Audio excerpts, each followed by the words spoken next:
Greetings, this is rsmalec, and I'm going to be talking to you about the Hitchhiker's Guide to the Galaxy. In fact, the Ultimate Hitchhiker's Guide to the Galaxy collection by Douglas Adams.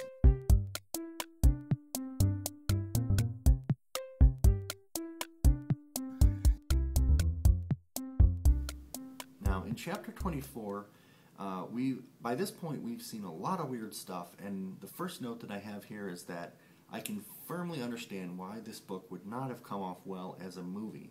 There are just so many strange things and random changes of pace and point of view.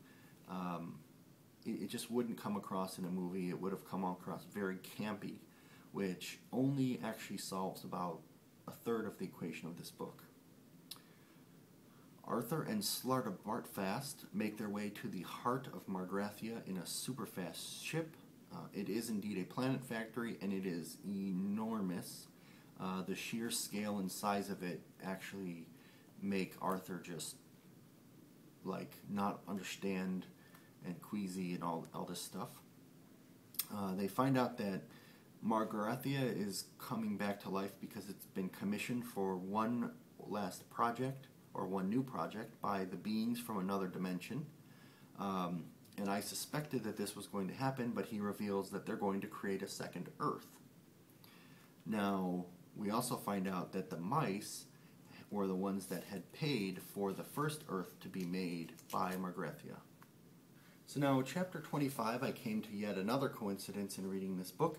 I happened to be sitting in an Indian restaurant eating a dessert of rice pudding when I got to the quote in the chapter about a supercomputer that was on a very short amount of time and got to the point where it could think, I think, therefore I am. And then it got as far as deducing the existence of rice pudding and income tax before being shut off. So I think this is at least the third major coincidence that I found in reading this book for the first time at this point in my life. We find out that the Earth itself is a supercomputer, and that the mice are actually a pan-dimensional being, or I should say they are a protrusion of a pan-dimensional being into our universe. We get the story of some programmers that ask the predecessor to the Earth, so the second smartest computer in the galaxy, they ask it the meaning of life, and as they're waiting for the answer, some philosophers come in. They're very distraught because now they're afraid that they're going to be out of a job, and they complain about the demarcation of information.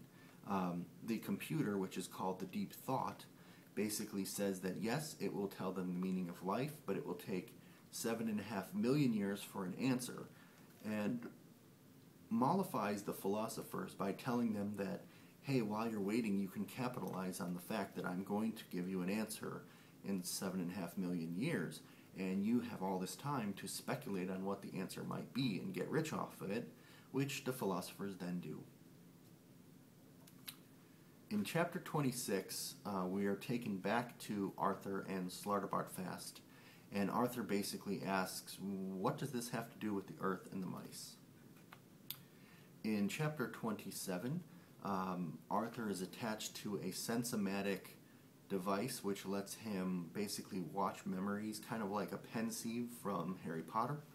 And as he's watching the events unfold, little nameplates start appearing next to the people. And the first thing I thought of is like, whoa, how did Douglas Adams predict that in, the way that we play a lot of MMOs nowadays are with nameplates next to the characters.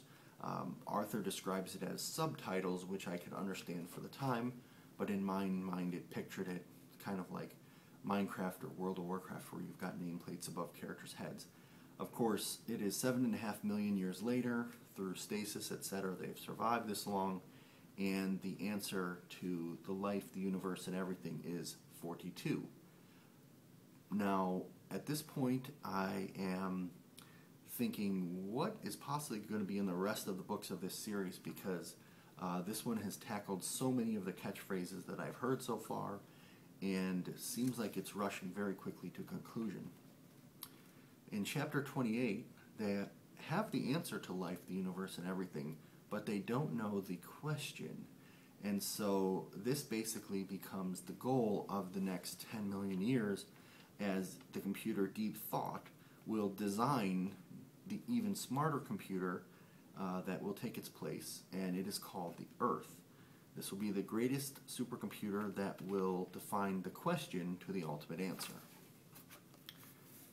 Chapter 29, we're back with our friends Zaphod, Trillian, and Ford Prefect, and they are revived from their gassing. They are inside the planetary catalog, which they're kind of flipping through different planets that could possibly be made. Here we have another curse by Zaphod. He says, "Oh, shh."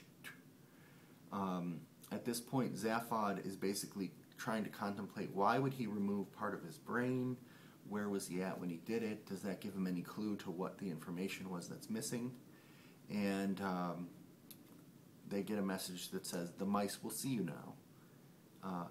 They, at this point, don't know that the mice are in charge of everything, as we've seen Arthur discover. Chapter 30, we've got only 5 chapters left in this book. We find out that the Earth was destroyed about 5 minutes before the program was complete. And that program was trying to find the question to the answer to life, the universe, and everything. It was 10 million years in planning, and it was lost in the blink of an eye due to the bureaucracy and the Vogons. And Arthur is taken in to see the mice as well. Now, somewhere at the very beginning of this book, I think it was the first chapter, but it might have been the prologue, we know that there was a girl who was I think she was in a restaurant, and she discovered the question or the meaning and was about to go and tell it to everyone when the Earth was destroyed. Chapter 31, we get this really strange interlude with the Valargs and this basic space battle that was going on, and they were coming to destroy the Earth, but they got eaten by a dog. I don't exactly know what the significance of that was. Sometimes there's just really random passages in here. But Slartibartfast, the creator from Margrathia, the continent shoreline creator, was dismissed by the mice. And the mice basically say, when they find out that Arthur's there, that, oh, Earth 2 is no longer needed, because they now have an actual human who was on the Earth seconds before its destruction. So it sounds like they're going to cancel their order for an Earth 2. The mice basically reveal, the 2 mice reveal that they need a plausible sounding question to the ultimate answer that they can take. Basically, they don't want to wait another 10 million years for Earth 2 to come up with the question again. They just want to take the money and run and become rich. And so they basically offer to buy Arthur's brain, which of course would have to be removed and chopped up for that purpose. The group is about to be set upon by some guards and some medical flunkies, and all of a sudden alarms start ringing out through the ship. In chapter 32, Arthur basically comes up with a question that's good enough for the mice, and he says, "How many roads must a man walk down?" Now, obviously, that is lyrics from a very popular song. I'll let you look that up.